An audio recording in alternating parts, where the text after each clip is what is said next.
Hey guys, how y'all doing today? My name is Franchise Fanatic, and welcome back to the channel. And for you guys, there's another Star Wars The Mandalorian review. Today we're tackling Chapter 15. We're at the penultimate episode. There's only one more left, which is next Friday.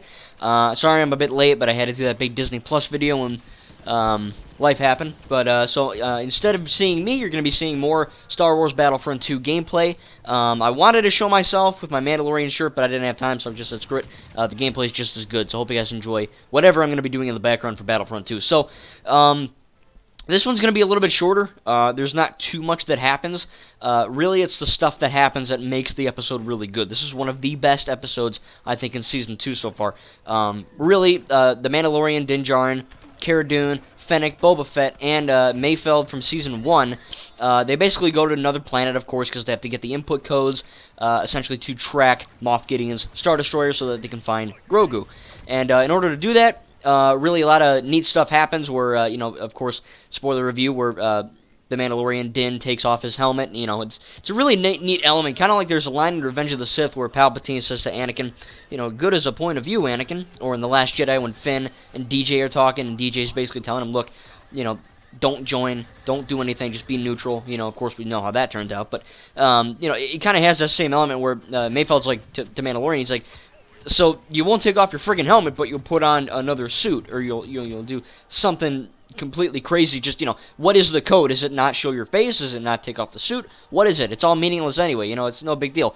And they're kind of, throwing that out there, and they do that for a reason. One, it's a good plot point, but really he ends up taking off his Imperial helmet to, show his face, because Mayfeld kind of wussies out, and he has to kind of show his face. It's a really neat moment. It's always freaking crazy, because ever since Season 1, when he showed his face when he was getting all injured and all that in Season 1, we were like, oh, what's going to happen? You know what I mean? Is he going to show his face? And then when he did, we're like, oh, that's what he looks like. He just looks like the guy that freaking plays him. No big deal. But every time, even when he took it off a second time, I'm like, geez, that's crazy. They're really, even though we know what he looks like, it's just, they make it such a big moment. And of course he shows his face, and they're all, oh my god, this is, you can't do that. And then they, Mayfeld winds up shooting a guy, and they all go crazy. Kind of like Joker, when Joker kills Murray, it's the same freaking thing. He shoots him in the neck, basically, and he flies 50 feet back, and there's a huge blaster gunfight, and Fennec and Cara are kind of sniping their way out, and they're really, it's a good episode. That scene where the Mandalorian where Mayfeld's driving, and the Mandalorian has to get on top of that big rover thing, and he's punching all the pirates, and he's shooting all the thermal detonators. This is awesome. The action is fantastic. Really, really awesome stuff. And by far the best part of the episode, if you guys remember all the way back in Season 1, when Moff Gideon first showed up, he was talking about, at that point, it was just the child, or everyone called him Baby Yoda. Even though he's not Baby Yoda.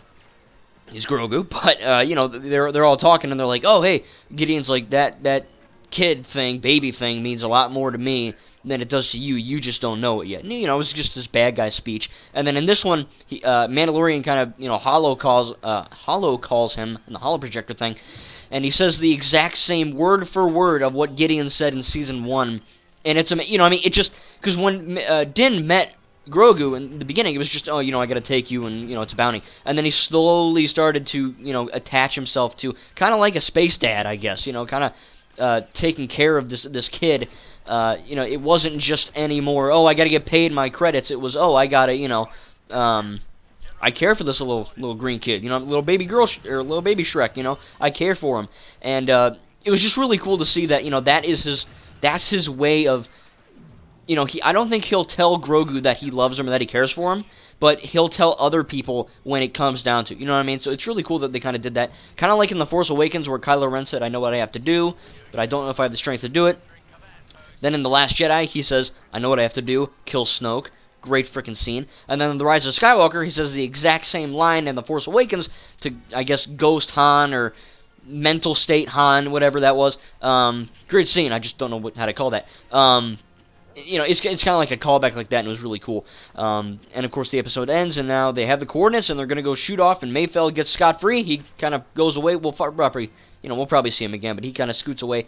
And right now it looks like Boba Fett, Fennec, Cara Dune, and Din Djarin are going to go rescue Grogu from the clutches of Moff Gideon. So again, that's basically it. Nothing too much to complain about. I think the CGI was really well done. Not too much to complain there. I think the writing was good, the action was good. There wasn't too many. There wasn't like a jeans guy. And by the way, they actually digitally removed the jeans guy, so now pretty sure you won't see him in that one shot, in that one episode. But again, great stuff. Really freaking good episode. I really enjoyed it. Again, I'm probably gonna give it like a 9, 10, 9, probably a 10. I don't have any issues with it. I think it was really good. One of the best. It had the really cool points of view. Revenge of the Sith, Last Jedi feel, and then this awesome, kind of reveal of the reversal, kind of like The Force Awakens or Rise of Skywalker with the whole, dialogue thing there. Can't wait. There's only one more episode, and I cannot wait to do it. I will be reviewing it, hopefully that Friday. I know I was a bit late on this one, so sorry about that. But again, hope you guys enjoyed a little bit of Star Wars Battlefront 2 content. And tell me what you thought without spoiling. If you can do that, if you can't, just don't comment at all. Or, just say great video, whatever the fudge. But again, don't spoil it, because, again, some people do check the comments before watching the video. Even though my title is a spoiler, people don't read. So anyway, hope you guys enjoyed this episode review. I really love this show.